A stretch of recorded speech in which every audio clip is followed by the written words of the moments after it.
Welcome to another episode of the Big Brothers of Destruction podcast. It's your host who likes to post, the Masaku. It's your boy, Swag Switch in the building. And we just got finished watching the Elimination Chamber, and we sat there for a minute after the show. There was no we. I mean, sure, we sat there. I sat there because I was waiting for you to do this podcast. Oh, I was sitting there processing shit. And yes, also the episode, but it's mainly processing how, to me, this was a really bad show. Listen, this wasn't a really bad show. WWE, all through Black History Month, has just been a really bad show. As Trick Williams would say, let's talk about it. Because from the 2nd of February till as we sit here right now, it's been boring. Very. As a matter of fact, we started off February talking about how boring it has been. Yeah. And it has WWE has gotten so boring that the dumb shit that AEW has been more entertaining and fun to watch. Honestly, I have to say that when it comes to wrestling currently, it's weird how we talked about the previous episode, man. We were enjoying wrestling so much to make this podcast, and then wrestling went, and it just feels like it's continuing the more and more I'm watching it right now. Like watching this chamber, I was like, all right, cool. What stories are you going to tell me that makes me excited about Mania? And I'm watching it, and I'm like, okay, the women's elimination chamber. I'm just going to briefly give you guys a heads up of what it was. The women elimination chamber match. I'm like, yes, the women are going to do it. They're going to give me the hype for the show. Okay. Then we have the Intercontinental title match, Becky and AJ Lee. Okay. And then we have the heavyweight title match, which we all knew CM Punk was winning. We all knew, but we got what we got. And in the men's match, we got what we got. And only 4 matches. So we got a lot of time to be able to dive into these. So that's why, like you just said, like Trick Williams says, let's talk about it. So, women's elimination chamber match. What are your thoughts? Listen, you talking about we have a lot of time to talk about. I'm not going to spend all of my time talking about this pay-per-view. All right. Keep it short and sweet then. Because there are more cooler things to talk about. You have a point. There are more interesting things to talk about. You have a point. Because there's nothing to talk about. When you look at backing up from talking about the pay-per-view, when you look at what WWE has and the issue that WWE currently has right now, WWE has this big WrestleMania that they're trying to put together. And they don't know how to make it big. They've been hyping up this WrestleMania damn near ever since WrestlePalooza. All right? And we remember how much of a shit show that was. All right? So now here we are, several months removed from there. We're still hyping this WrestleMania up. We're trying extremely hard to get everybody who's in those WrestleMania commercials. We're trying very hard to make sure that those people in the commercials are going to be somewhere in the WrestleMania 2-night extravaganza. And when you look at it, they already kind of sort of got the men's that they were who was in that Roman Reigns, Brock Lesnar, CM Punk, Cody Rhodes. Am I missing someone? Are you talking about for like the chamber match? No, the WrestleMania commercial. Oh, okay. Brock Lesnar, Roman Reigns. Yes, Brock Cody, Lesnar, Roman Reigns, Cody Rhodes, CM Punk, and I think that was it. And besides Triple H. So, if that was it, then all right. As of this moment, the only one that is in that commercial we have not factored in, and we'll get into the reasons why he will get factored in, is currently Cody Rhodes. Everyone else is spoken for in that commercial. On the women's side, who do we have? Becky Lynch, Rhea Ripley, Jade, Alexa Bliss. Alexa Bliss was in there. No. What it was? It was Charlotte. Liv Morgan was the one that came in later. Oh well, so yeah, wait. Liv Morgan. So Liv Morgan was in there. Yeah, Charlotte Flair. She's in there, and then Charlotte Flair, who's right now is not in there. She's not in there at the moment, but she will be. But some of what you kind of brought up, I feel may still be the case, and we'll get into that in a bit here. But it's one of those things where WWE they're doing this thing. I'm sorry, let me TKO is doing this thing where they are only making moves that are going to make them money. It's not about who's up or who's down. It's who is lucrative, who is putting butts in seats, who are the biggest names that we have, and let's make sure that they show up so that people are going to want to buy this WrestleMania. People like Brock Lesnar, how are we going to get him in there? He's going to fight somebody. Who? Who cares? We've now announced that Brock Lesnar is in WrestleMania. Yeah. Cool. CM Punk and Roman Reigns. At least with that, there's a story. It's a one-sided tale because Roman Reigns doesn't have to show up for work ever. Like once every, 25 weeks or whatever. So CM Punk is out here trying to push this WrestleMania match by himself, kind of thing.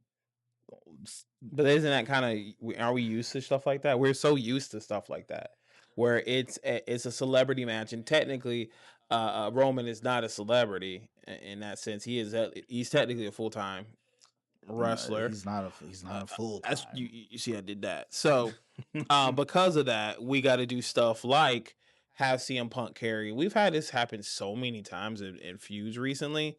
It's kind of annoying, and it's basically a slap in the face from WWE to say, hey, we can just use this as a way of promoting the match. You don't need both of them. We don't need tension. The match is booked. You're paying for the match. You're not paying for the build. It's crazy because it's almost like I almost want to blame AEW for this, because AEW largely the year before and half of last year was doing this exact same tactic.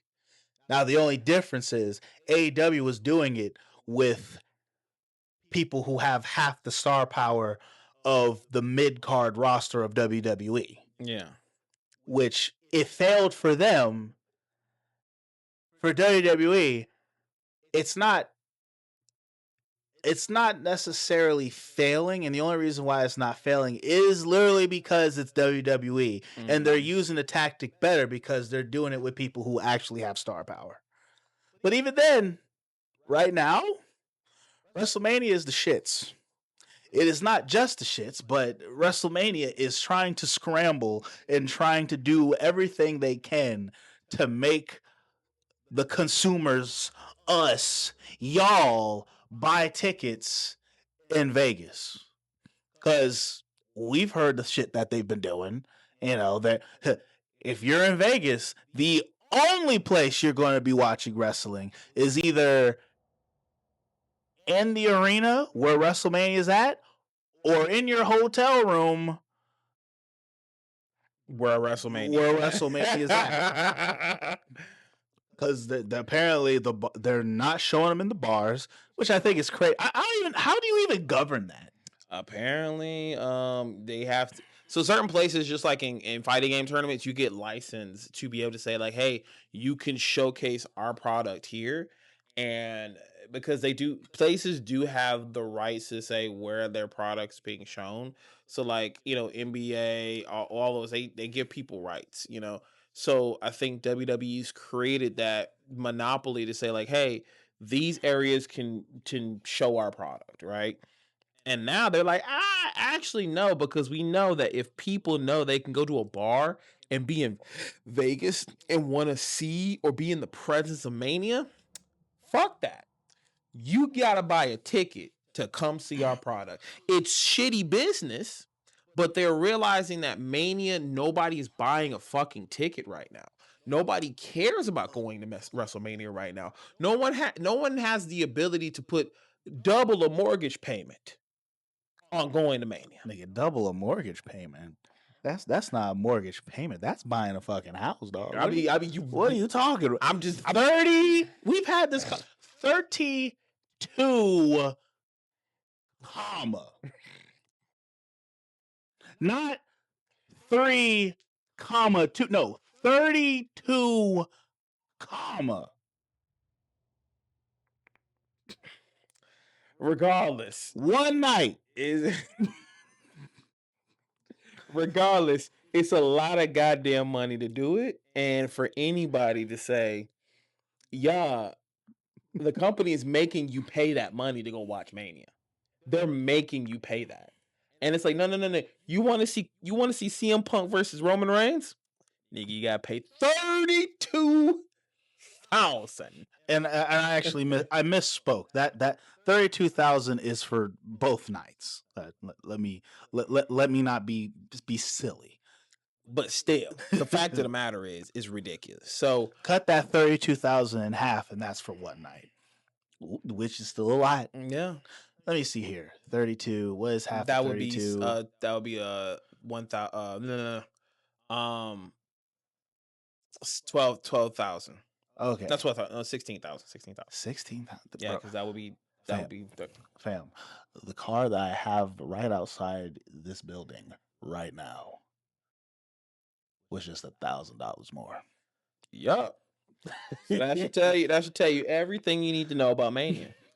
Now, granted, the car that I bought is used and it had just a little under 100,000 miles on it, but it's still a good fucking car.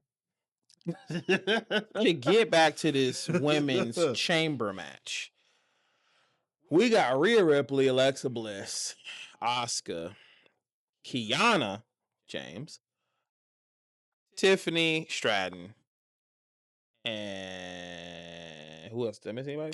Who cares? Rhea Ripley won. Yeah, that part. I mean, I will say this.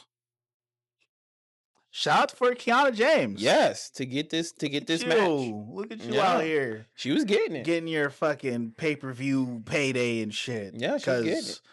Cause fuck Julia, right? You know, cause she ain't shit. Apparently.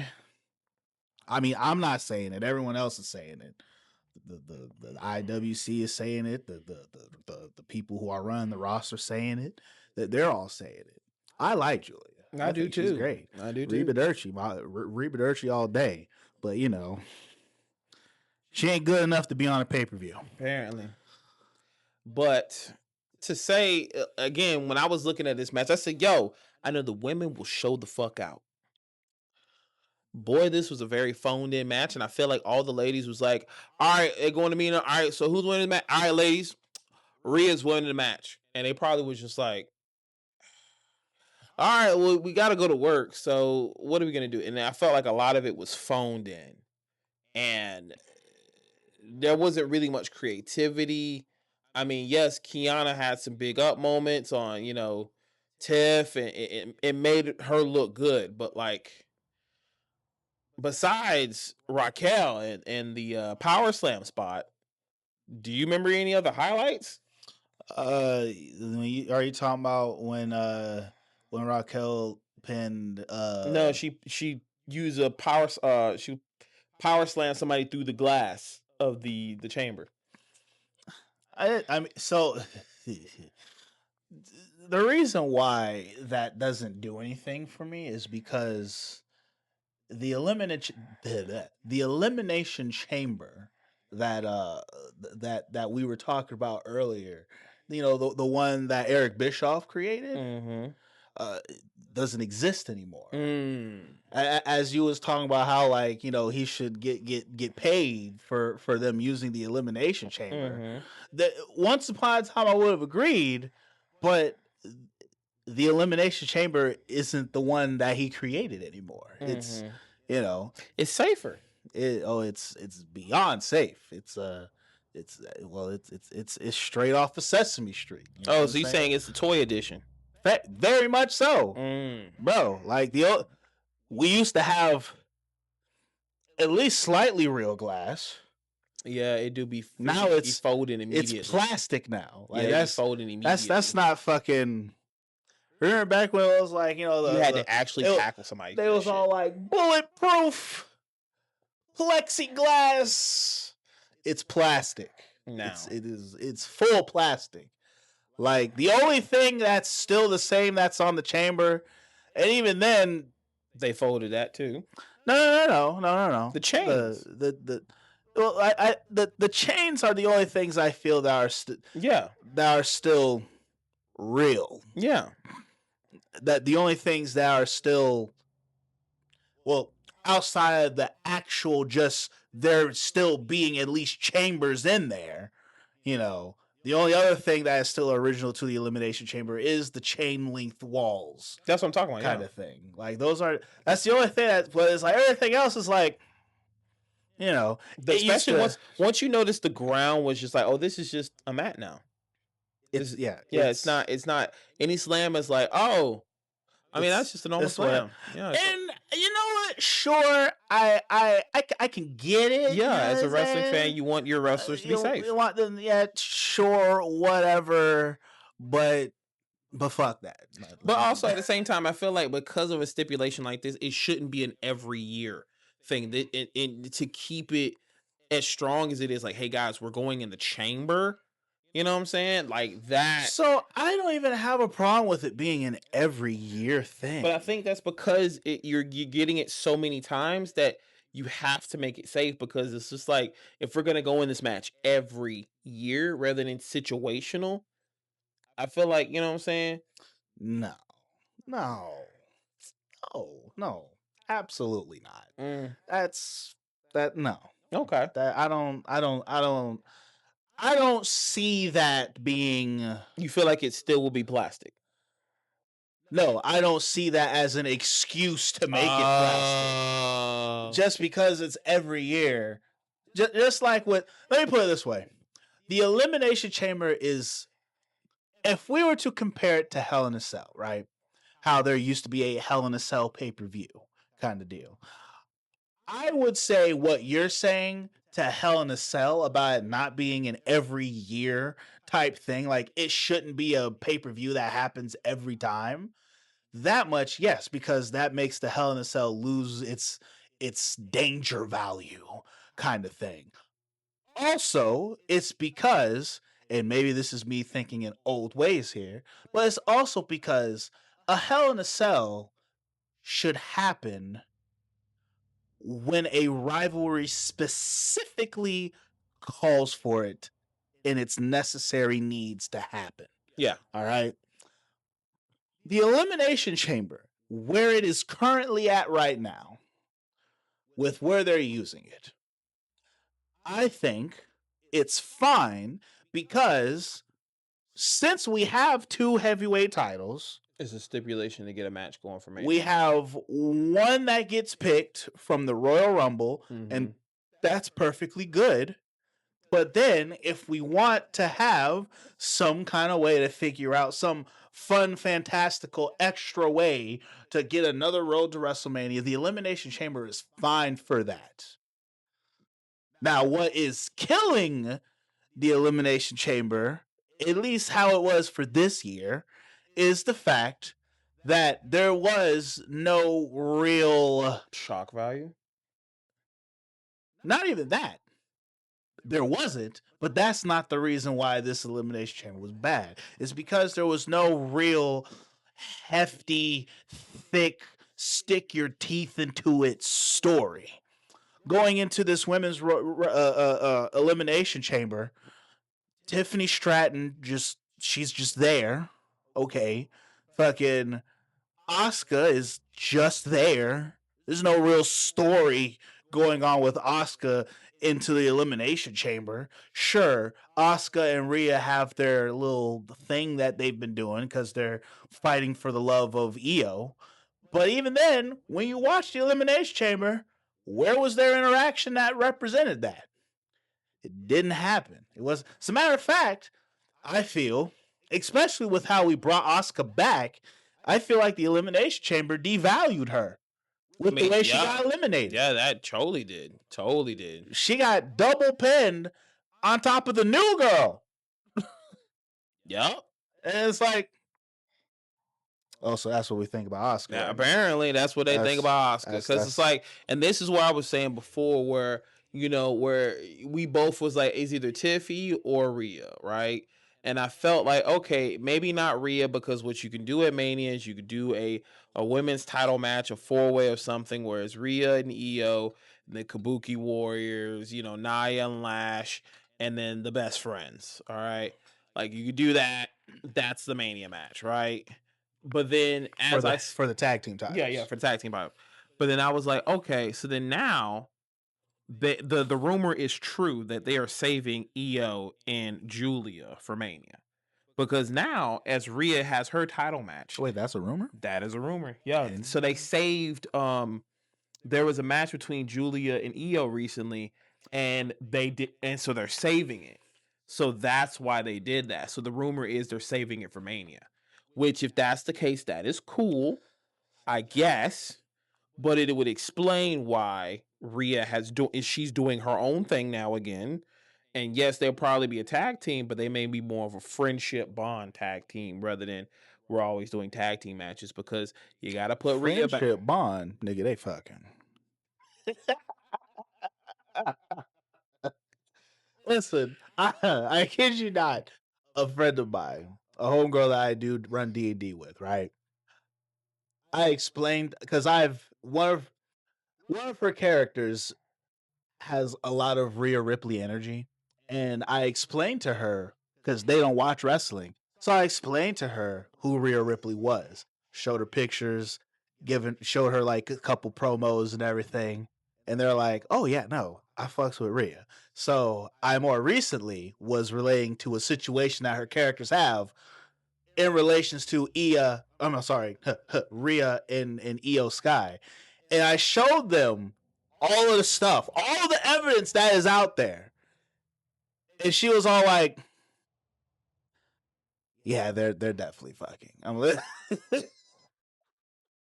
Listen, once again, and I will constantly say it, I wish I had somebody look at me the way Rhea looks at Io. That's crazy. But again, we phoned in the fact that Rhea is going against Jade because that is the money match, apparently. Rhea Ripley is the most over individual outside of Cody and other male wrestlers. Let's just say she's most over in the women's division. And that would put asses in seats. I don't think Jade Cargill is winning clean. I feel like the belt's just going right back to Red. I don't think. Because Jade is Y'all gotta. Jade, I don't. She's definitely not. Jade. Sorry, she's definitely not beating Rhea clean. She's definitely not. If they were, let me put it this way: if she pulls a situation where she cheats to win, that would give her more stock to me. That it would, but they're not gonna do that. But though, how do you propose her not win clean? Jade's not fucking winning. Period. Okay. Rhea's winning the belt back. Okay. That is what's gonna get the fireworks at Mania. That's why people are going to Mania, if they want to see Rhea fucking win. Okay. See, the way that you was wording you thought like I'm wondering if Jade's gonna win and how she would win. Yeah, the only way she could win is cheating. She's not being Rhea clean if she was doing that. That's why I had to get clear. Okay, yeah, no. Because the way that you put it was like she's not winning clean. Who said the fuck she was winning? Exactly. That's not happening. She's not winning. The fuck were okay. Okay. No. She's All right. not winning. All right. Jade's not winning. Yeah. Okay. And maybe she might pull a Randy Orton up. But WWE, you're not. Just you're not doing that. We already we know you're not gonna do that shit. Well, you've been watching, like I said, we've been watching the product as long as we have. We can already just see, okay, well, now we know what Mania is, and it's the most corporate shit ever. So it is, and that's the problem with this pay-per-view. This pay-per-view, if we could have given WWE the benefit of the doubt, be like, nah, this is a phase, third, this or that. No. This pay-per-view solidifies the fact that we're doing this because we're trying to push up the dollars and we're trying to get the bag. We don't care about the art of the sport or what feuds are going or who's getting boos and who's getting yays. Who's over, who's not. We're not looking at those things. Nope. We are looking at, all right, who are our most important people, and regardless of this or that, who makes us the money? Who gets us the most views? Who is getting the most eyes on our product right now? That's who we're going to focus on. That's who we're pushing. That's who we're sending to Mania, because we need to make X amount of dollars in WrestleMania, and right now we're not. So now we need to start making sure that people know certain people are going to be in WrestleMania, so they can now be like, okay, maybe I will get a ticket. Rhea Ripley wins, that's a couple thousand tickets in the pocket right now. Yep. And a lot of fucking fans probably happy. And some of us, like us, we just know. I mean, I guess it's not original, bro. Like, shake it up a little bit, We kind of, if we could go in a match and say, yeah, that nigga went. Like, it's not fun. So I will say, at first, when I looked at the men's and when we get there, I was like, no, Cody and okay, yeah. Like, you just look at it and you just, yeah, these are the only two. That's probably the main two at the end or whatever. And that's why the Rumble for us, it was fun because you didn't know who the fuck was in it. But once you saw a certain amount of people once you saw who was in, it's like, oh wait, this is all who's in the Rumble? Damn. Yup. And then now that's when it sinks in. But now, because with Elimination Chamber, you know who's going in the match, it already sunk in. You already know who's the main two. You already know who's fucking winning. And so now it's just, what is the story you're going to tell me, or what stories are you going to build to go to Mania? And then you just don't fucking do it. So it's like, okay, we already know who's winning the match. We already know. So, like, just give us other stuff to build up on. Okay, do something that would piss off Tiffany Stratton and make Kiana James. Now it's the two Barbie dolls going against each other. Like, do something. Shake the shit up. Get me hyped for that. And that is the thing that we, especially in the women's match, and what you said is absolutely right. And that is the big problem. What we're about to go into this WrestleMania, and that is the fact that we picked Rhea to win the Elimination Chamber. Rhea winning the Elimination Chamber, because her name is so big and she has so much star power to herself, we don't have to tell a story anymore. And I think that's another part of the conversation we was having, where it's TKO used to be, not TKO, WWE. I did what you did. WWE used to be about the telling the story aspect, and now we know they can tell good stories. We know they can. They've done it so many times.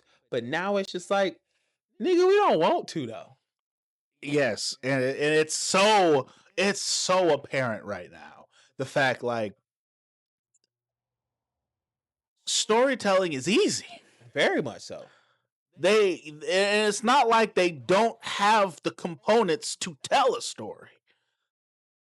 Like, originally, going into this match, we got the text message to show.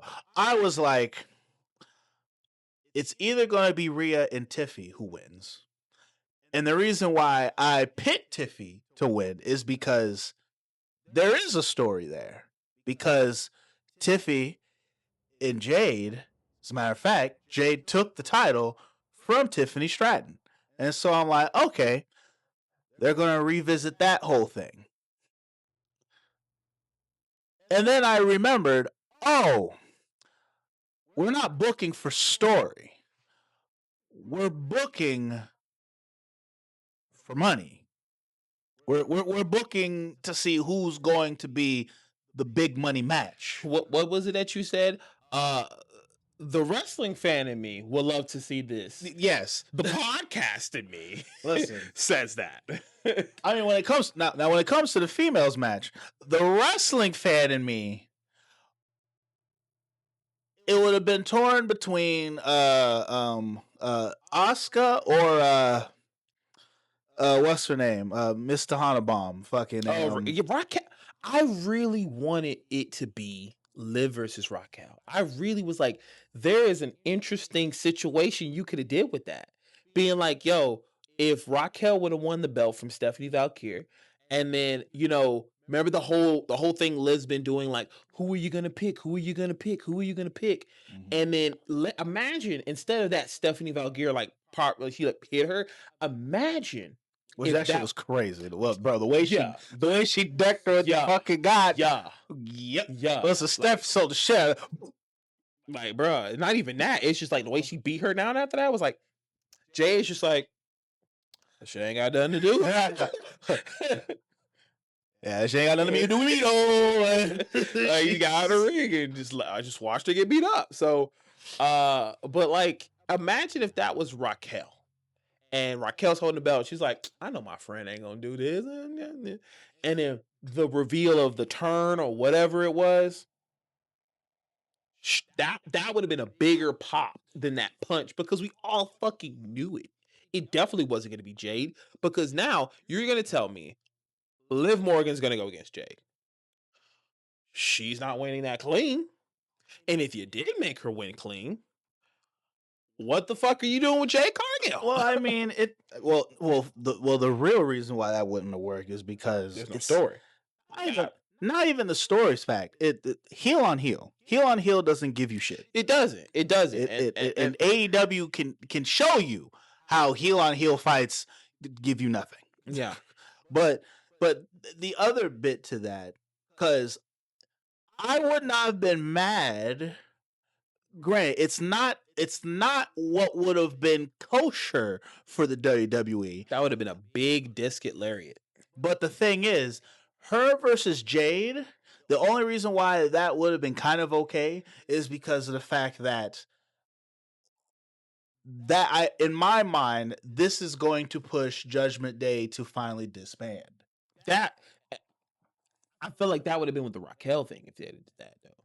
That would have pushed that, like making them go against each other at Mania. But I guess with Raquel to me, honestly, is better as a heel. Oh, yeah. Yeah, like her as a face, no. Whenever she used to do the back shit, no. I like Big Mama Cool, whatever the fuck she is now. Oh yeah, we fucking with that.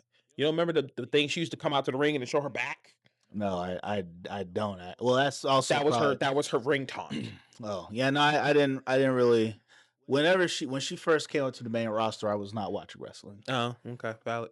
But yeah, that was her thing, where she'll come up to the ramp and just turn her back and flex how strong her back is, and that was her thing.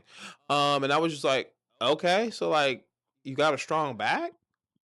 But I mean, granted, the only other thing is with her right now is the fact, like, because my whole piece when it comes to her, good or bad, she's in a space where she works better if she has her Shawn Michaels, for lack of better words. Yeah. Okay.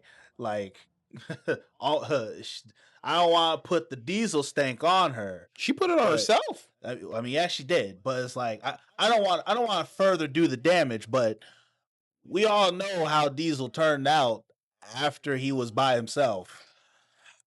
don't know. I think with Raquel, she has a little bit more charisma than a Kevin Nash. Damn, that's a fucking shoot, ain't it? No, that's it. Please tell me in the comment section if I'm wrong. Like this Raquel has a lot more charisma than Big Daddy Cool can be cool, he can strut, but also I think Raquel can wrestle better. I mean, you got me on that one. And she won't blow her fucking quads. Damn. And you can come for me, you want to, Kevin. I doubt you will, but if you did, I'm just hitting you your fucking kneecap. So let's go to this next match. Let's go to this next match. We really coming for quads out here right now. God damn. How can I come from him if he don't have them? If he's blowing them out. Jesus. Anyway. Hey, Kevin, I still fuck with you. I don't got nothing against you, bro. That's all him. That's all him. Have an ass anyway. Man, you fucked up Goldberg streak. Anyway, so the next match is the Intercontinental match, and this wasn't working for me here, brother. The AJ Lee hype is gone to me. It was already, and I'm probably about to get crucified by you and everybody else, but when I knew AJ was coming back, I didn't expect much from it from the beginning. And to see it exactly go the way it did, I am sad that she didn't do more full-time stuff. And I think a part of me says they may be like, yo, we just wanted to save her. This nigga drops the mic. We wanted to save her. Y'all probably heard a loud ass sound. My fault. We want to save her specifically for Mania. We don't want her to get injured. We don't want to do this because maybe in the beginning their program was supposed to be Becky versus AJ. Well, how the fuck do we save that till Mania? Let's not her get her injured. Let's have her come in small moments. But I feel like the minute she came back and she was like, oh, she signed a contract for 3 years, the fans immediately was like, oh. So she's wrestling. Okay, well, this is great. And then we don't see her. We don't see her. And we don't see her. And we don't see her. So then, like, anytime you see her, it's just like, well, you're going to be gone in like 4 motherfucking weeks after this. So, like, while it is great seeing you, you're basically a part-timer. It's not basic. That's what she is. So, for me to be hyped up for this match, at first, for me, I was like, well, Becky's going over then. Because, they'll save the big payoff of her winning the title at Mania. That is what I thought. And then we go into this match, and then we see the first ref bump. And I was like, oh, see, this is where we're talking about. The first ref bump, boom, bam, get the pin, the match is over, right? Protect AJ and make the story like, hey, you won off shenanigans. I want my rematch. The big payoff is at Mania. That is where my brain was going. Then suddenly, another ref bump. And then a turnbuckle spot they've been storing for the whole fucking match, by the way. There was so much going on with this turnbuckle.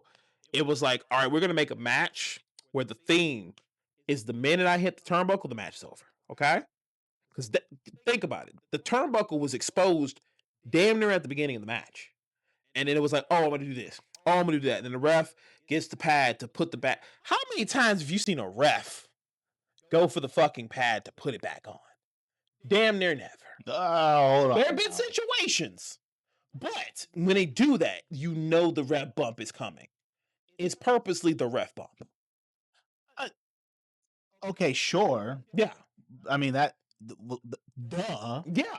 So that's why I'm saying whenever it happened, and when Michael Cole points out, yo, Becky Lynch has beef with this referee. So, like, I was like, okay, cool. Then when I see the ref bump, and I'm like, and then Becky actually hits her too, and I'm like, okay, so AJ loses this. And then when AJ actually won, I was like, okay, so then what is the Mania match now? Because they're going to go against each other again. And so you're telling me Becky wins it back? Then what's the point? This is where my brain immediately starts booking what's the next match, because it would not make sense to me to have Becky win her at Mania. The pop would have been AJ winning it at Mania, and the pop go crazy from the audience. And then, yeah, maybe she's holding the belt for the while, and then she suddenly loses it to another person, if not Becky. But to me, I don't see AJ winning at Mania. It doesn't make sense to me if they go against each other again. But what are your thoughts about the match? And can you possibly start booking what the fuck is going to happen at Mania? Because I don't get it. Well, first off, why can't AJ win it at Mania? Because now the feud aspect behind it is, what's the point of making the match again if there's nothing behind it? So that's why I said the ref bump, Becky winning it. Now the feud, now the build up is like, hey, you couldn't beat me clean. You had to do the shenanigans you did. So then now, Becky's like, oh, you got your match. You can't get it back. And then now it's AJ trying to cause so many problems to the point where Becky says, you know what? Fuck it. I can't help myself. I got to go against you. We'll do the Mania match. That kind of shit they normally do, right? So here's the thing with that. First off, because there's certain elements of what you're saying that is, yeah, that could work.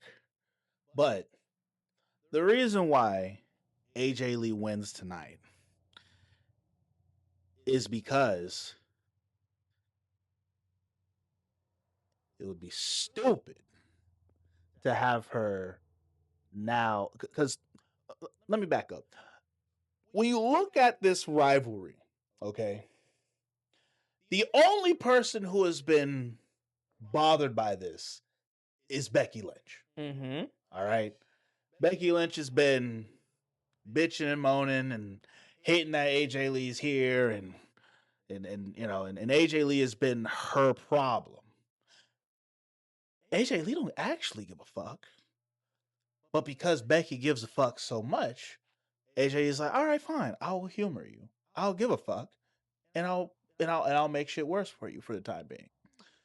Her winning the belt tonight makes sense because now AJ Lee has no choice but to face Becky Lynch. Because of rematch clause?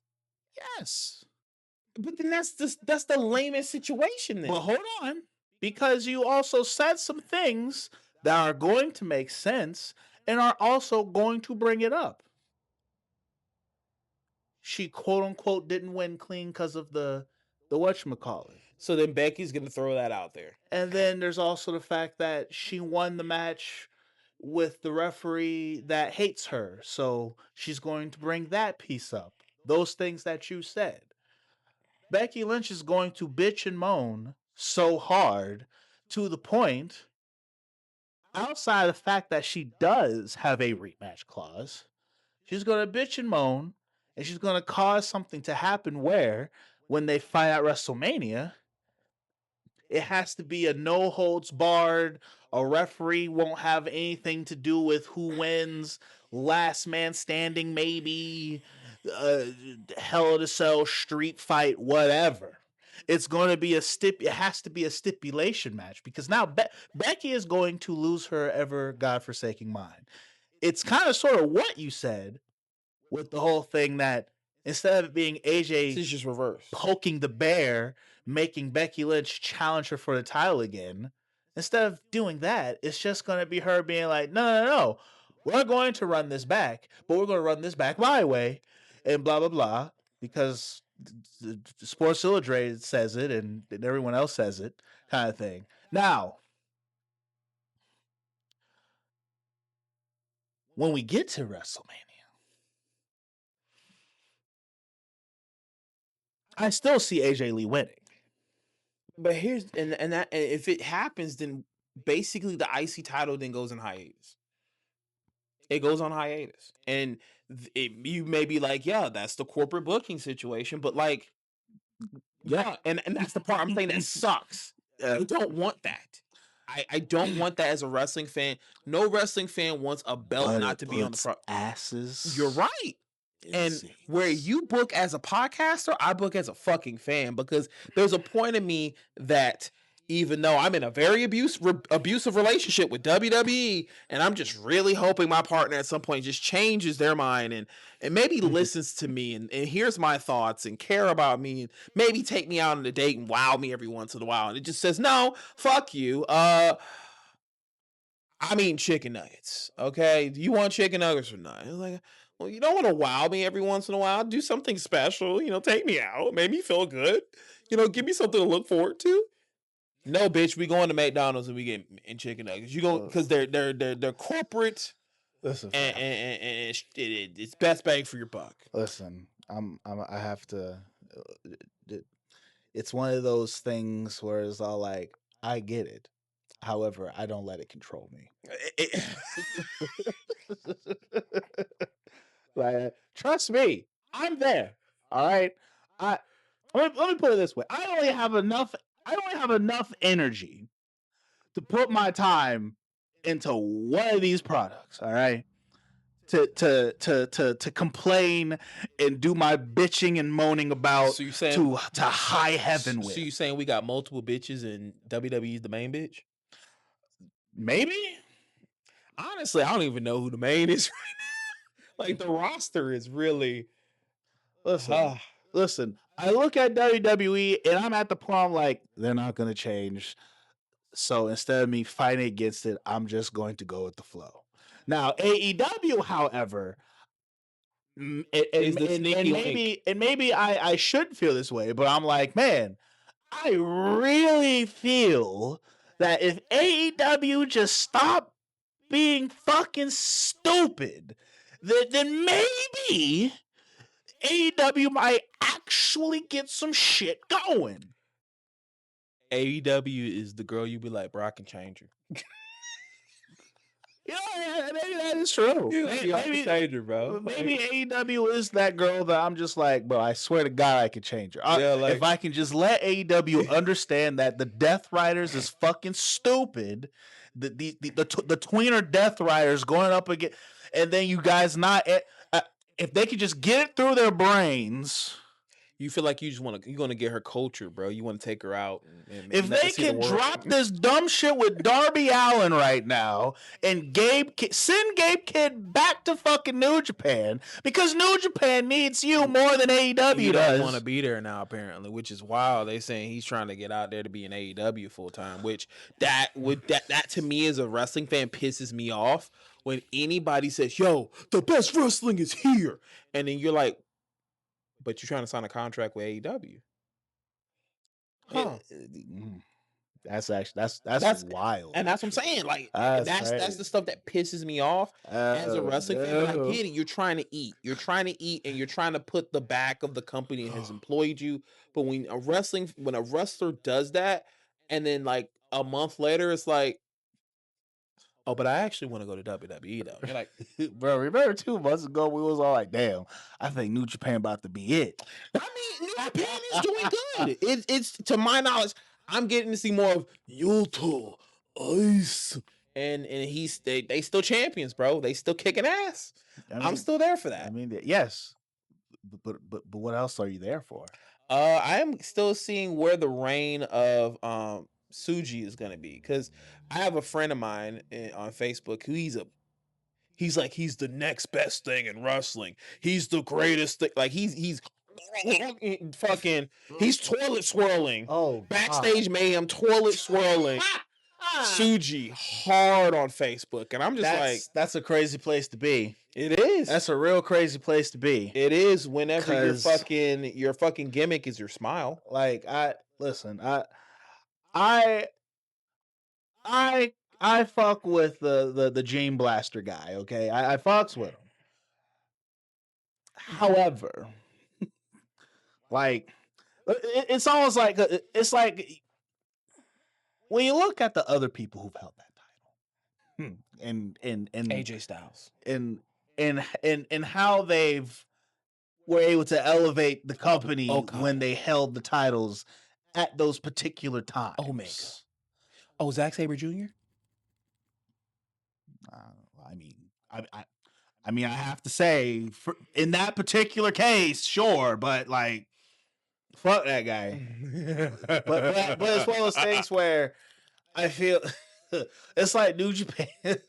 It's like him holding the title right now in New Japan. It almost looks like back when Bret Hart had the belt when WWE was at its worst during the New Generation era. Well, I mean, Bret was holding the whole federation behind his back, and the only nigga who could barely compete against him is a 500-pound nigga who's not that athletic. And I say that as damn near being almost a 500-pound nigga. I know to go against somebody like the best of the best, and he's running circles around me in the ring. That was not a. It wasn't it. Yeah, it wasn't it. And I could say that as much as I was a Yokozuna fan. And not just because of big nigga representation, just I did like the gimmick. But I feel like he's in this weird spot where it's like, so I think with Tsuji right now, he's in this weird space where he's the champion. There's nobody else next to him. But there's everyone now is having, because of all the losses they've taken, everyone is having to scale to him. Yeah.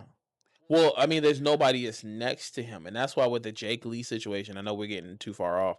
The Jake Lee situation was like, yo, I can actually see this shit. Like, he could actually take the belt away from him. He's believable. I can get into this product. And then he loses. And you're like, well, who the fuck is next now? Like, if you're telling me he's not the guy, who the fuck else is next? And that's the thing. Because New Japan has almost been stripped of all of their star power that they had, and now he's up there at the top, and there's no one on the totem pole close enough to him where it makes sense of why he's going to fight them. Yeah, type situation. Well, right now he's fighting with one of the boys from the House of Torture, and he's fighting him for the title. Which one? I believe it's the one with the mask on. No, the guy who always throws it's like Ren, whatever. He always throws the coat on the camera. Okay. Yeah, he's apparently. I think he's going against him for the global championship, not the heavyweight title. Because we gotta remember, he has 2 fucking belts. That's right, he does have 2 belts. He has 2 fucking belts. But that's besides the point. We need to talk about New Japan because, well, we can't really because fucking Fantastica Mania was the last 3 episodes, and I didn't really give a fuck about that shit. No offense to the luchadors, but I kind of want to see what the fuck New Japan is doing right now. Not this combination shit, because you're not telling stories that will continue in New Japan, which I want to see. Tsuji, how did you feel about CMML working with New Japan? Because you don't give a fuck about AEW. So how did you feel about Mexico coming over here? Although it's crazy because by way of CMLL, they're still getting AEW talent because CMLL are also, and that's why I want to feel, because if you said you don't like the partnership with AEW, you do shit with CMLL every year. Fantastica Mania happens every year. So how the fuck you feel about them, huh? Yeah, I want to hear that. So back to these matches. Next up, we have anything that you want, like to put the bow on top of the AJ Lee and Becky Lynch situation. Respectfully, AJ, I appreciate everything you've done in the ring. I understand you haven't had a singles match in 10 years. I noticed some of those moments, and it's okay. You know, get the ring rust out. I feel like you would do so much better if you had just way more matches. Like, you know, CM Punk, that's CM Punk. Cody Rhodes said, if you guys can do house shows again, I feel like that ring rust would have been so much better. But you held it out. You did your thing, and kudos to you for winning. I don't know about Mania, man. I just the match wasn't exciting as it could be, because I know what AJ's capable of, but I understand ring rust, and you know she's gonna get better. But the story they were trying to tell was all about a fucking turnbuckle. So to me, I mean, wrestling psychology, you got to respect it, but yeah, I could have passed on this match. I could have passed on this match. Damn. I mean, it to me, it didn't really do anything because, like, again, it was kind of, to me, it was predictable, but my prediction was wrong. But then it was just like, okay, now we have the new power couple in WWE.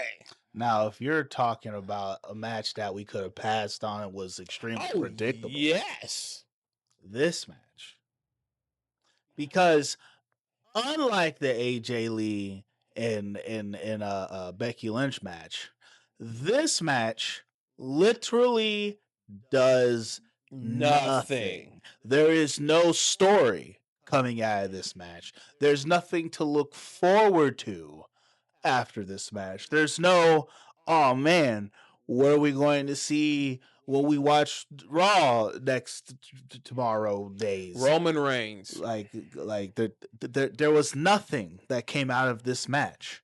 A handshake and showing maybe more signs of Finn Balor's face turn. He's using his music again.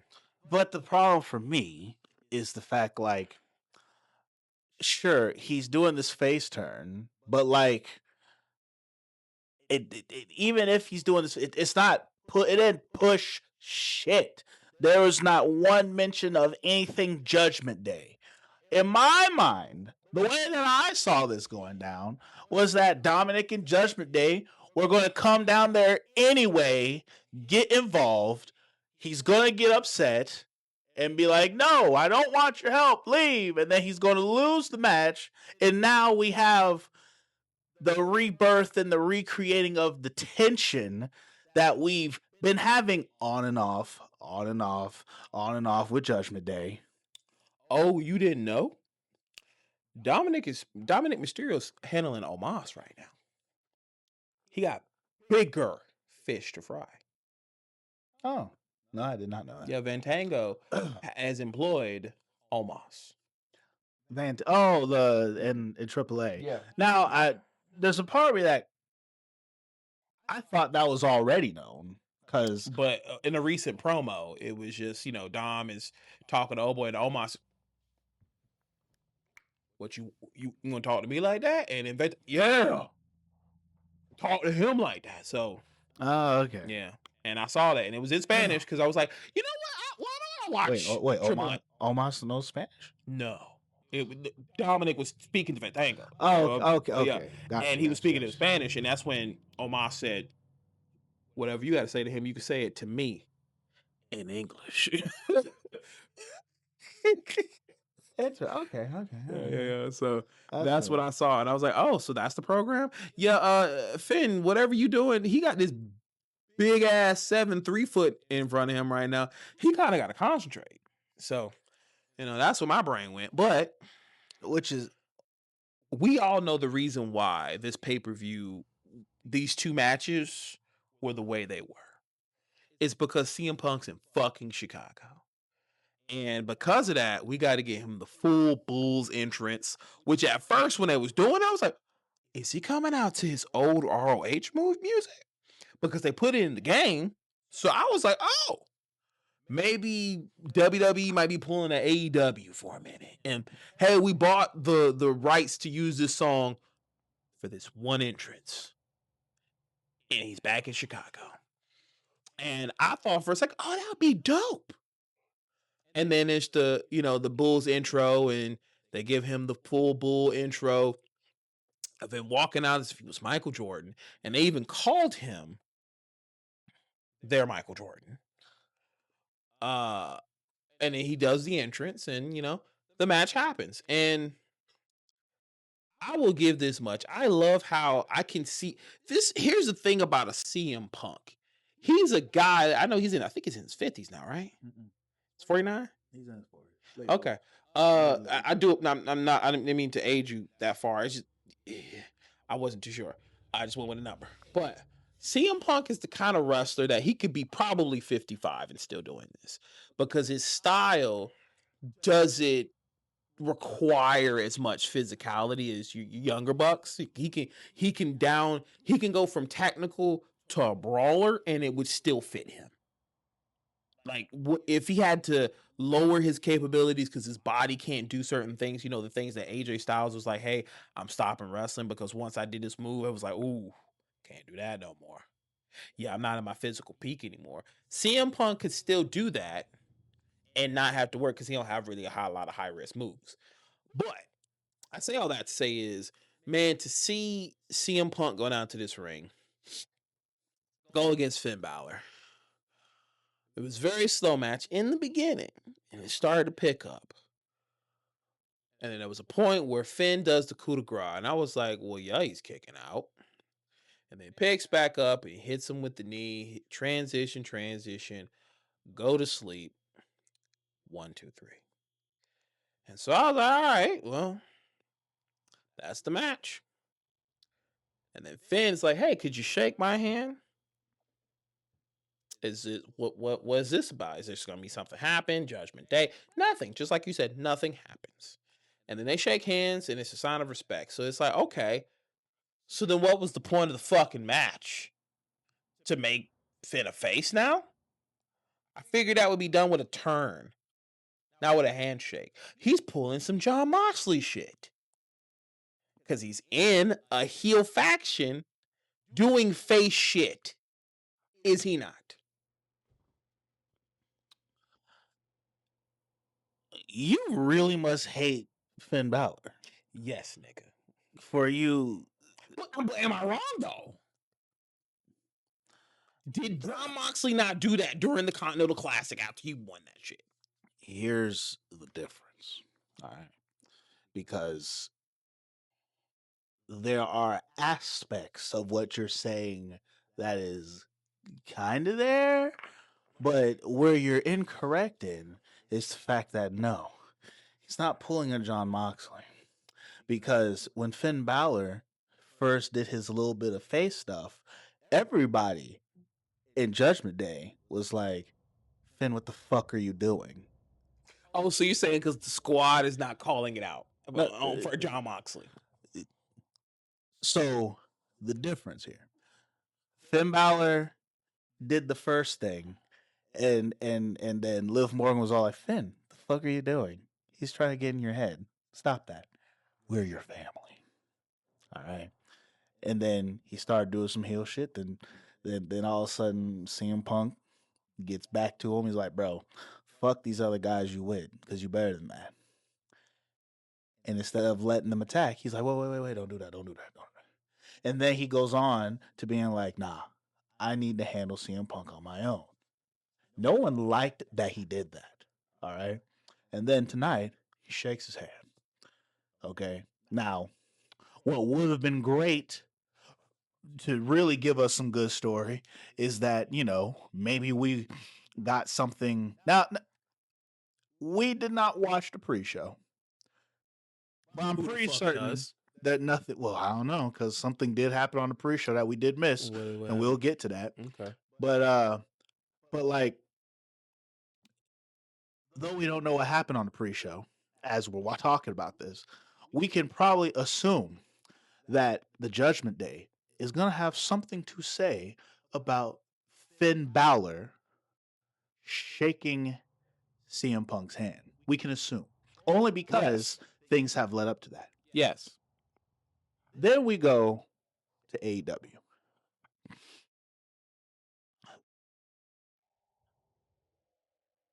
Jon Moxley and his team, all right, they've been healing up. Big heels. Setting Darby on fire. Going up against the conglomeration. Mother's milk. All the bad things, right? Okay? we're big heel energy. I didn't know Mother's Milk made you a heel, but okay. If you've watched the same AEW, go, nigga, just go. Make it make sense, please. Big heel shit. And then all of a sudden, Jon Moxley starts doing some babyface stuff.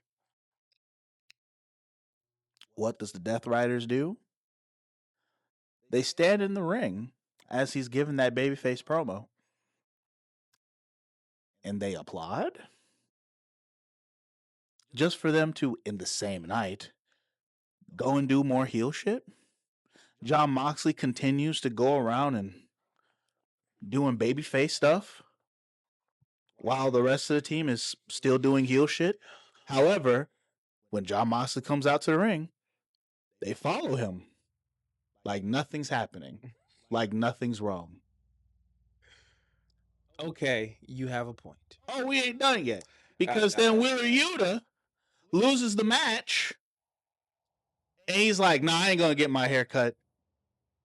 And then Jon Moxley comes through the crowd. And Wheeler Yuta, get your ass back in that ring, buddy. Not you hit me with the meme. Yo, can somebody make that a meme, bro? And it's gotta have fucking meme. I mean, fucking what's the name in the background? Marina Shafir. or Tony Storm with the Clippers, something. No, it makes sense with Marina Shafir because after he's like, you gotta get back into that ring. And you gotta let them cut your hair. And he's like, what? You lost. You gotta do it. And he sent that motherfucker back into the ring as Marina Shafir. You're him, all right? This is Marina Shafir while he's getting his hair cut.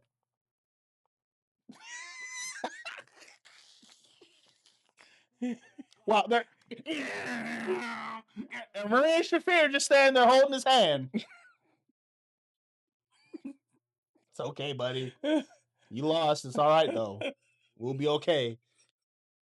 Jon Moxley is still standing outside like...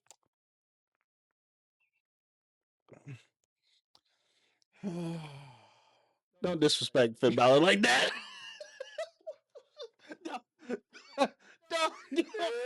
Don't do... I'll accept Finn Balor if that's what you gotta do, but do not. Don't death ride him. First off, I'm not riding him.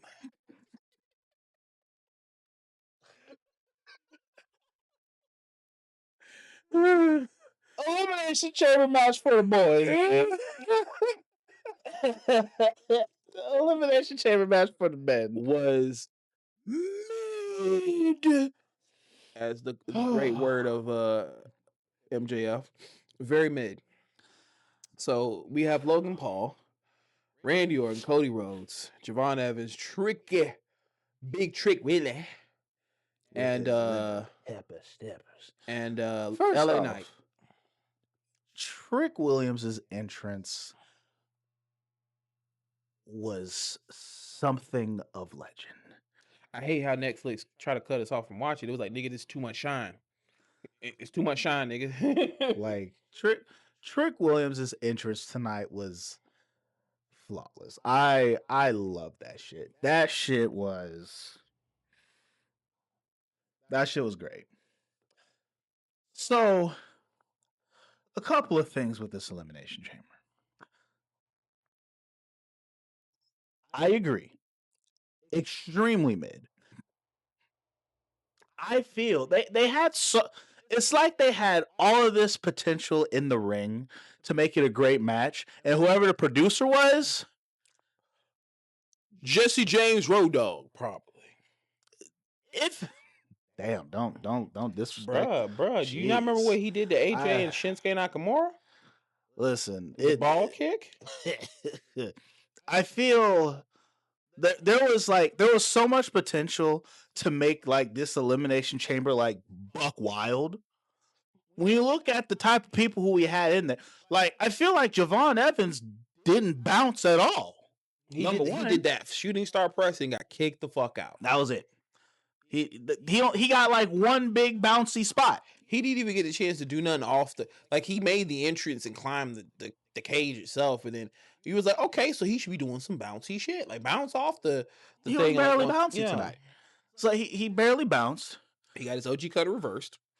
Like and which is fine for me. Like he didn't. It's not like I expected him to win. He wasn't even in my, as a fan who I wished would win. Mm-hmm. But it's just like there were so many spots that could have been done with this group of people that we had. You know what I'm saying? Like we didn't get no off the chamber RKOs. Once again, homie wasn't bouncy. The person who was getting all the heat, which was Logan Paul, he didn't even do anything fucking spectacular. He just took the heat. He just pinned people. But it's like Braun Strowman probably would have been doing that too. So probably the original format of the match is just like, hey, it makes more sense with Logan because people will hate him more. Because think about it, Bronson beating all those guys up the first three. Come on now, that would have made sense. And but then how long had let's see here? They had a week to figure out how to. Well, actually, I take that's what I'm that back. saying. Like you could still go with the same format. Braun would have still took all those guys out. But even then, even if they did the thing like, hey, because we didn't have enough time, we're just gonna keep the original script for the match. Just change and we're just gonna have you do everything that Bronson Reed was going to do. Like take the pins. Even if that was the fucking case, all right. Even if that was the case, because if that was going to be the case, then this Elimination Chamber was going to continue to be boring. Yeah. The only thing that would have made all that okay is if every single person who he pinned tonight, Bronson Reed was tsunamiing. And you know what? That would have been fine. That would have been better. Like a tsunami for if this was supposed to have been a tsunami fest, then god damn it, I hate the fact that Bronson Reed could not be here for this kind of thing. But instead of a tsunami fest, especially with the way that you was glazing Logan Paul earlier, I expect Logan Paul to do something worth the glazing that you was giving him. I wasn't glazing. I said just respectfully. Out of the people, you got to give it up for him. He does it. You know what I'm saying? He's actually good at what he does. That's all I said. I'm not saying, yo, he's the fucking best. That's glazing. It should say respectfully.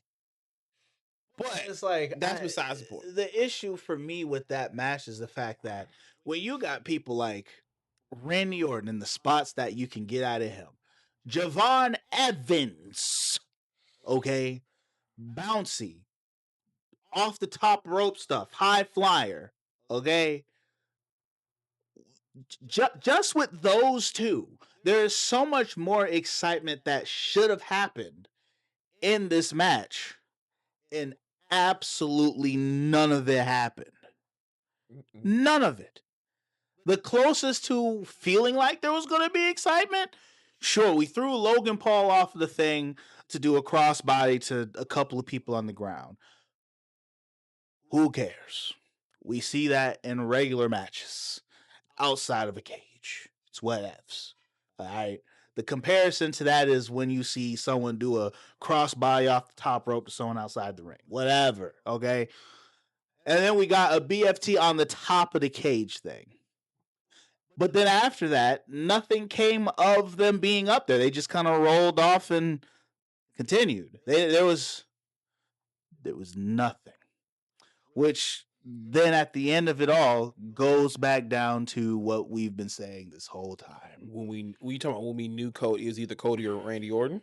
No. I'm just just the way that all of these matches have been formed, the way that everything has been going in WWE in general. Been dialed in. We are super dialed in.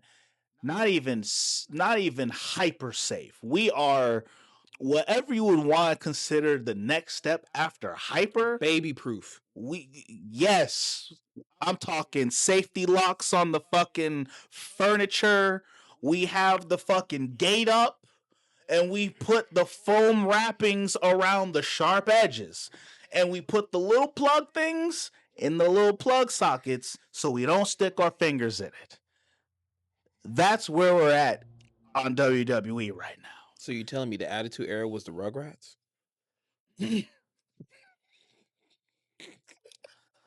That's no. Because the Rugrats, I mean, wild shit. I just want to throw a curve at you, bro. Continue. It's the Rugrats. Nah, Attitude Era was the fucking Bebe's kids in comparison. That's lawless, doing whatever the fuck they want to do. Only 90s kids will understand it. But it's like with all that being said, I could say the one thing that saved this Elimination Chamber was not Seth Rollins, because we knew that was going to happen. Actually, I did not think that was. I thought it was going to be Jacob Fatu. Really? I thought Jacob Fatu would have came in and fucked with Cody. The reason why now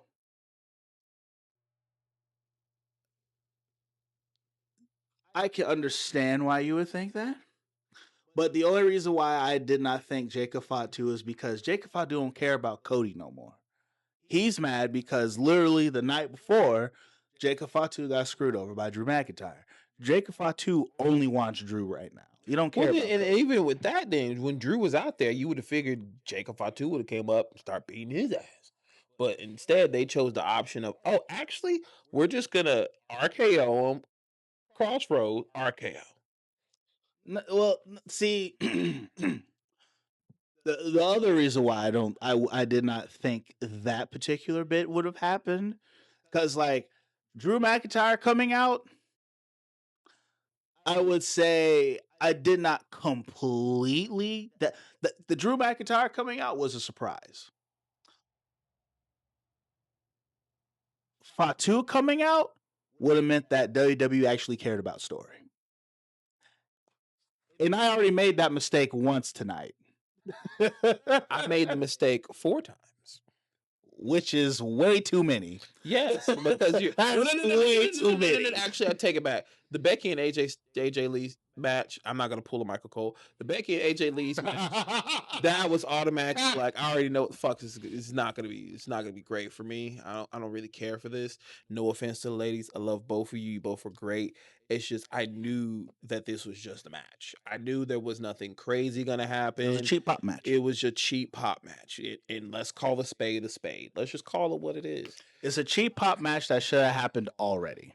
That or Mania, which it will happen at Mania. But see, so here's the problem with that. I'm saying it's going to happen at Mania. Oh yeah, no. Yeah. It's gonna happen at Mania, but if this match tonight was stretched over to Mania, then they would absolutely be no better than AEW with this Okada and Takeshita shit. You know, here's the thing. They probably did it better. Who? WWE. What? Takeshita? The no. The AJ Lee and the Becky situation. They could, since you're saying it's similar to that hopefully would have did it better. Well, they almost didn't. Yeah, I'm saying if they did, I'm just saying because you said they almost did it. I said if they did, they would have did it better. Because the issue with this match, the reason why this match is kind of felt like a who cares wet fart situation. Oh no, the wet fart was because the Dan Houser thing. Yeah, we completely skipped that shit. I'm supposed to. You transitioned to the chamber thing. Yeah, I did. Yeah. And we're gonna keep doing it. Yeah, but Dan Houser thing was a wet fart. But to fit, and they booed at the end. Yeah, which in WWE normally fixes that. Nah, they let that shit rock. But the issue with the Becky Lynch thing, before I go back to the males elimination chamber, is the whole thing that they've had going on. It's the whole situation where it's like this was the issue way back. What was that? November. Was the last time that they had contact with each other. So it's been literally 2.5 months of nothing between them. And then so this match 2 weeks prior to the Elimination Chamber, that old fire that we had that we extinguished, can we relight that? And then now and this match was just smolders, unfortunately. Now, if there was the equivalent of on the flame, when you have to light it and it's really low. Well, it's like doing something like that to. It's like you're doing that, but you're trying to relight old coals. Yes. Yes. Like we already cooked here. Someone cooked and we did not put new coals on the fire to make it stronger. We're just going to use the old ones here because we want to save money. and now here we get this lukewarm of a match because we were trying to save the entire pay-per-view was on simmer. Okay. Anyway, so the outcome of the match and how it led to Cody Rhodes being RKO'd and winning. You were shocked. Is when it happened, you did this. Yes, and the reason why is because originally it's like Cody Rhodes wins so he can go on to fight Drew McIntyre because that's been the story this whole time, kind of thing. And so I'm thinking, because to easily just go ahead and move forward with everything, I'm like, well, of course he's going to win. So Randy Orton winning, when you look at everyone who was in the match, Randy Orton winning was a surprise because, for all intents and purposes, Randy Orton does not factor into the main story that's really kind of been going on. He's like there, and he's also got this whole other thing going on with Aleister Black, or should I say the new version of what's his name? Goddamn. Like Malachi Black? No. Because you said Aleister Black, so I didn't know if you were talking about his older version. No. I'm talking about the husband and wife duo who they replaced them with. Oh, Karrion Kross. Sorry. Yes. Which apparently he got a text message from Paul Heyman, and people are speculating that he would have been the hooded guy. No. Yeah. I mean, when he's currently the MLW champion, it's like no. Okay, guys. But it's one of those things where I was like, for Randy Orton to win this, it was a surprise because for everyone else who was in the match, did not make sense. Of course, Trick wasn't going to win. Of course, they're not going to give it to LA Knight because why would we give anything to LA Knight? Yeah, fuck that guy. So it's like he's saying that sarcastically, by the way. No one else made sense to win, especially to go up against Drew McIntyre. Mm-hmm. So the only thing that made sense was for Cody to win. But, and this is the only thing that they get for this, they actually decided to go the story route and not let Cody win. Because Cody was the absolute predictable thing. That Cody is the corporate answer for winning. So having Randy Orton win is the only thing out of tonight that makes me be like, oh shit, I gotta see what they're gonna do next week. The only thing that's real. And then going back to the thing that I said about how we missed the post show, according to the post show, Drew McIntyre is getting punished for what he did. And on SmackDown, he's going to fight Cody Rhodes for the heavyweight title. And so here's what's going to be funny to me, right? If Cody wins because of Fatu coming out there to distract and mess up Drew, him losing the belt, and now Mania is the story of Cody and Randy. And then now you got Drew versus Fatu. Now, that is an interesting take on the situation, mostly because of the fact that you're branching this off and making two different matches. Because they got to make more matches, yeah. No, they don't.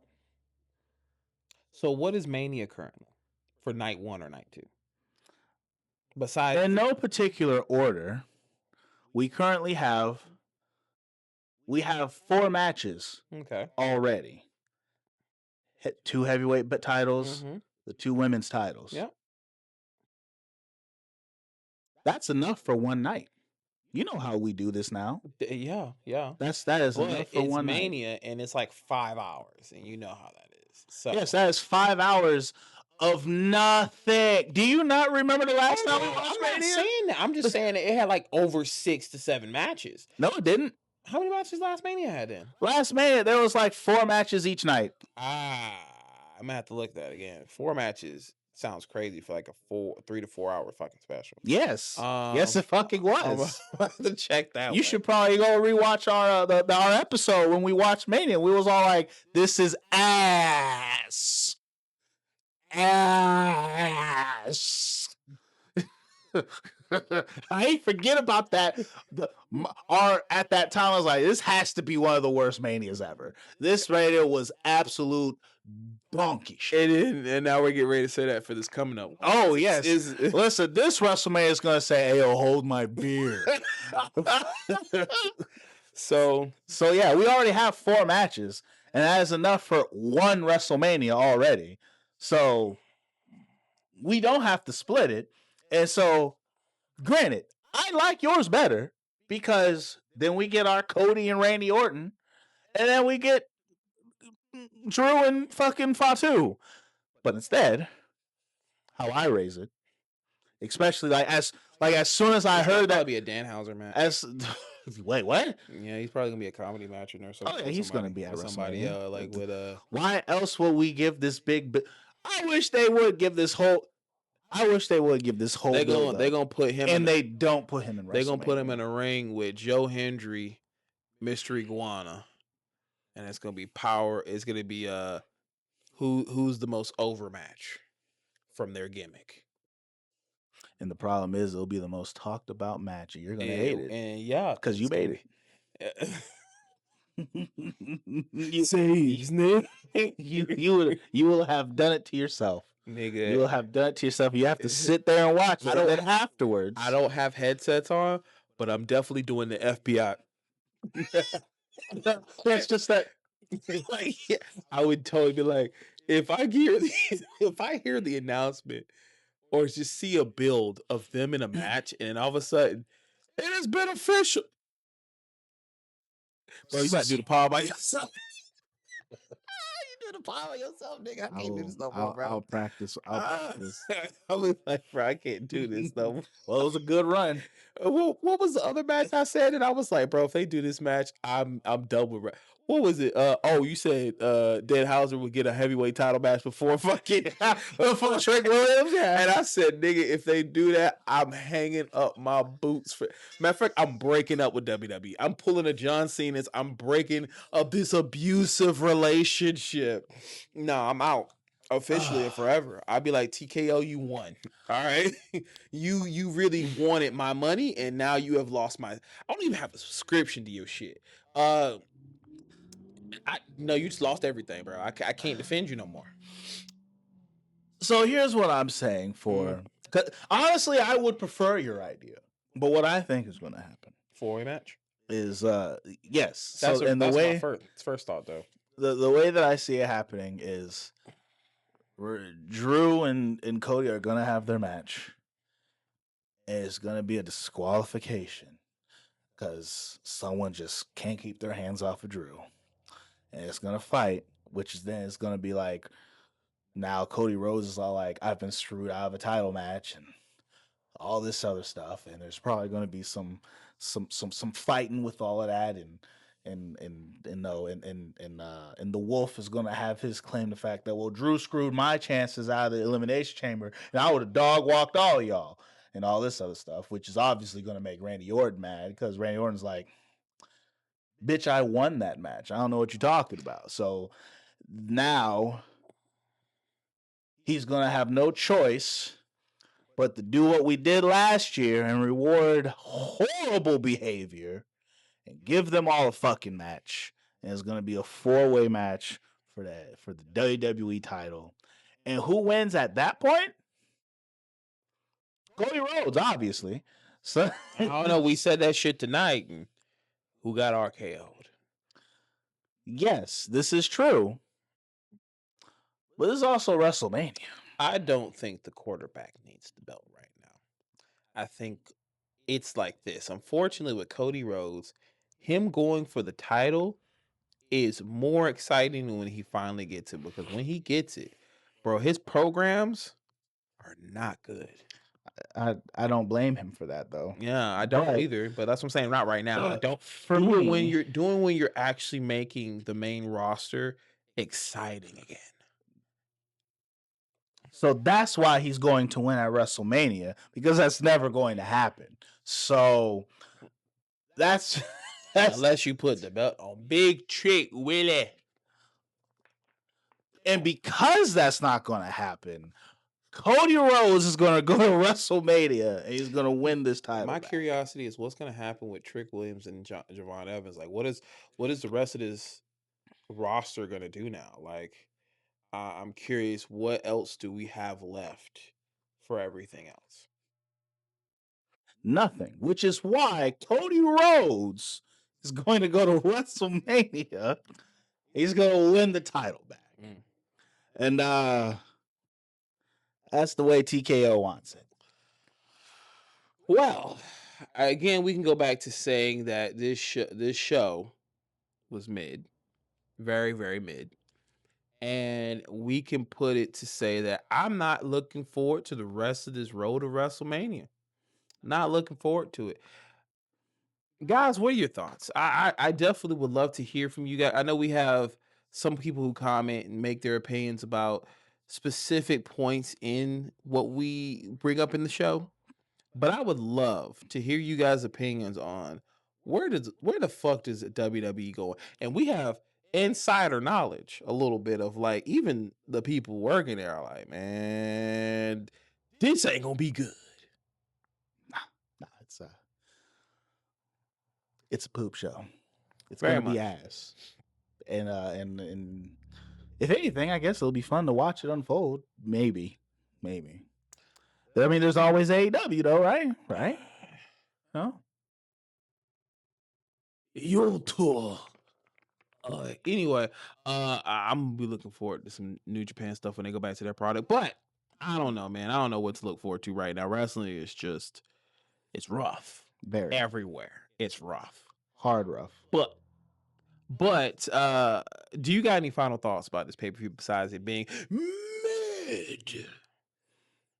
No, there is absolutely. I could have stayed home for this. The only reason that made it worth coming here is the fact that we can go ahead and do the pod. Yeah. As opposed to me having to do it tomorrow. Yeah. Got the pod out the way. Because I feel like even sitting and then like not doing the pod until the next day, you have to sit and fester with all these feelings.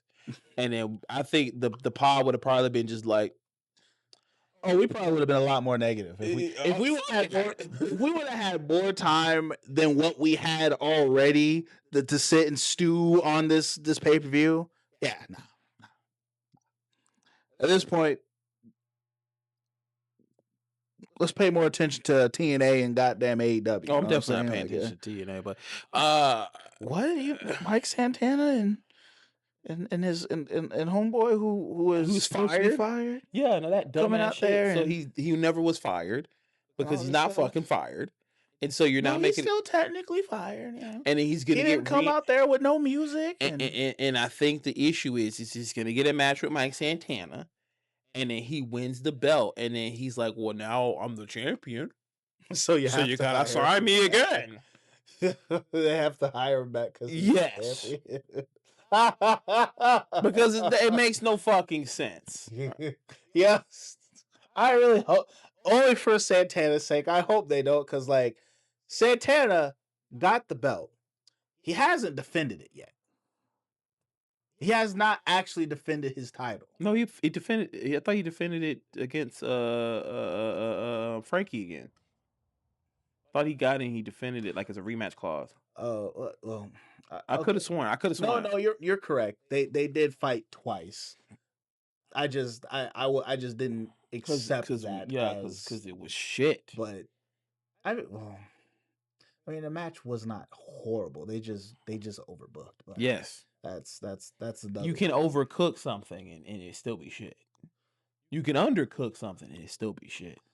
But that's the thing. I can't call the match shit. They just like overbooked. They overbooked. So it's crispy. It's little charcoal crispy chicken. It's still juicy in the meat, but like that crust, that skin is a little too. If you peel the skin off, the meat will still find it. Yeah, the surface level. It's basically. Like it still had that little charcoal taste to it, but if you Mm. take the skin off, it's whatever. Got it. But yeah, like it wasn't horrible.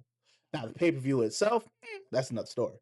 But but yeah, nah. Either way, I find it really difficult to enjoy wrestling currently. Guys, tell me what you think.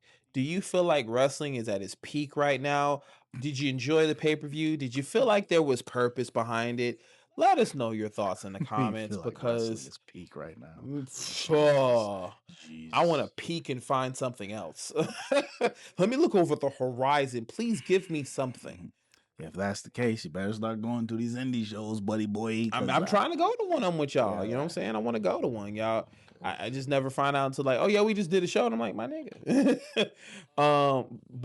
Yeah, guys. Hopefully, we can have a better week of wrestling. We need something to shake it up. Let's see who Seth Rollins is gonna fight for Mania for this Vision shit. Since you're making him a face again, and let's keep it like this, guys. As always, when you're here, the ring is sacred. The questions are real, but the destruction of us shitting on these pay-per-views is guaranteed. So it's only guaranteed because wrestling. The fact that we literally sat here for an hour plus and just shat on our 52 year anniversary episode, and we out here just dumping. Hey man, sometimes you got to clean it out. Okay, You got to clean yourself out, and hopefully, the next year, the next season, will be better. So we'll see what happens a year from now. Maybe we can say, hey man, remember back in episode 52 where we was like, man, wrestling sucks. It's doing really well right now. Listen, remember back in episode 2 and 3 when we was all like, damn, this John Cena heel turn about to be really something else. Yeah. 2 episodes later, we're all like, and that's done. Was it something else? Rose-colored glasses. Oh else. But you guys have a good one. Until next time, see you later.